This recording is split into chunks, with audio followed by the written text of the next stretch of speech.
Welcome. Today, we're going to explore a fundamental concept in investing: the patience premium. This isn't just about waiting, it's about bridging the gap between our human instincts and the cold, hard physics of compounding. Ultimately, we'll see that wealth is often what happens when you simply do nothing for a very long time. Let's dive into the investor's paradox. We all know the mantra, buy low, sell high. It sounds simple, yet the average investor consistently underperforms the market index. The real problem isn't a lack of intelligence, it's an excess of humanity. We are biologically wired for immediate survival, for the now, driven by fear responses. This is often at odds with the logical planning and optimization required for the future. This conflict between our biology and mathematics creates the paradox. This wiring for the now is best illustrated by what's called hyperbolic discounting. It's a cognitive bias where we choose smaller, immediate rewards over larger, later ones. Imagine John, a lottery winner. He could take a $5 million lump sum today, or he could choose a delayed optimization plan of $250,000 per year for life, which would total $10 million. Our brains struggle to truly value that future $10 million emotionally. We are instinctively drawn to the immediate gratification, picking the now, even if it means missing out on significantly more later. Another powerful force is the asymmetry of pain, or loss aversion. This explains why holding through a market crash feels physically painful. The pleasure of gaining $10 simply doesn't feel as intense as the pain of losing $10. The emotional intensity of a loss can be twice that of a gain. This evolutionary trait, designed to keep us alive in nature, unfortunately destroys wealth in the market. It drives us to sell at the bottom to stop the pain, inadvertently crystallizing temporary declines into permanent losses.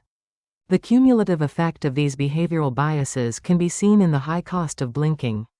If you had been fully invested over a period and gained $50,000, missing just the 5 best days in the market would have cut your returns by 58%. If you missed the best 25 days, your returns would be decimated by 75%. This stark reality highlights the immense cost of trying to time the market or reacting emotionally to short-term volatility. To illustrate this further, let's look at a tale of 3 investors, based on a 40-year experiment from 1979 to 2019, where each invested $200 monthly. First, we have Tiffany, the unlucky investor. She saved cash and invested a lump sum only at absolute market peaks, like 1987 and 2008. Then there's Brittany, the God mode investor. She also saved cash but managed to invest her lump sum only at absolute market bottoms, exhibiting perfect timing. Finally, we have Sarah, the consistent investor. She simply invested $200 every single month, with no timing whatsoever, practicing dollar cost averaging. Now, let's see the results. When we compare their final portfolio values, what do we find? Tiffany, with her worst timing, ended up with $663,594. Brittany, despite her perfect timing, finished with $956,838, still quite impressive, but she suffered from significant cash drag. But Sarah, the consistent dollar cost averager, emerged as the winner by a landslide, with a staggering $1,386,429. The reason Sarah won is simple: while Brittany waited for the perfect bottom, her cash sat idle. Sarah's money was working immediately, consistently collecting dividends and compounding over the entire 40-year period. This power of patience and compounding is perfectly embodied in what we call the $158 billion hockey stick. This graph shows Warren Buffett's net worth by age, and it reveals an astounding truth: 99% of his net worth was accumulated after his 50th birthday. His wealth curve dramatically steepens much later in life, reaching $158 billion by age 94. As Buffett famously said, the stock market is a device for transferring money from the impatient to the patient. Let's look at the mathematical truth behind this patience. Examining 94 rolling 5-year periods of the S&P 500 from 1926 to 2023, we find a remarkable 93% win rate. Historically, the odds of losing money in the S&P 500 over any 5-year period are less than 7%. This data underscores that while short-term volatility is inevitable, Staying invested over reasonable periods dramatically increases your probability of positive returns. Now, let's address the all-time high fallacy. Many investors fear buying when the market seems too high. They wait for a dip or a correction. However, the reality is that strength often begets strength.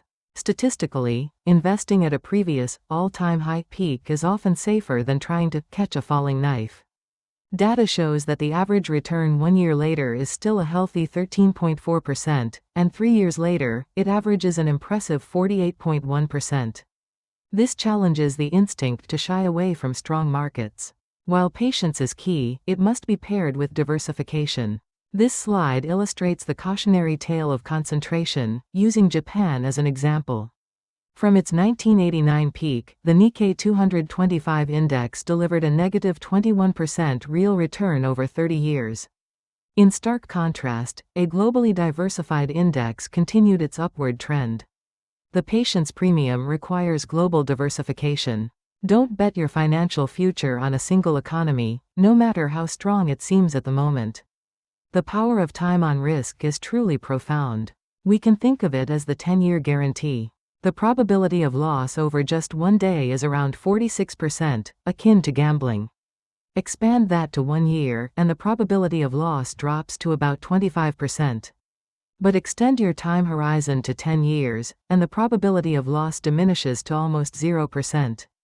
This illustrates how, as your time horizon expands, the probability of loss virtually evaporates, transforming investment into a high-probability success. So, how do we defeat our own biology and bypass that emotional brain? We need a simple system. First, automate. Remove the buy button by setting up automatic transfers to your investment accounts, eliminating decision fatigue and emotional interference.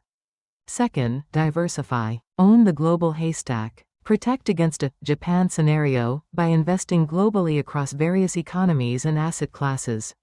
And third, ignore. Volatility is simply the fee for growth. Resist the urge to constantly check your portfolio, especially when the news is bad. Let time and compounding do their work. This brings us to the concept of masterly inactivity. It's often said that the hardest thing to do in investing is nothing at all. Yet, history consistently proves that excessive activity is the enemy of returns. Our innate urge to act, to intervene, often works against us. Instead, we should strive to be the patient capital. As investor Mark Spitznagel insightfully noted, "I earn my living from the hungriness of investors.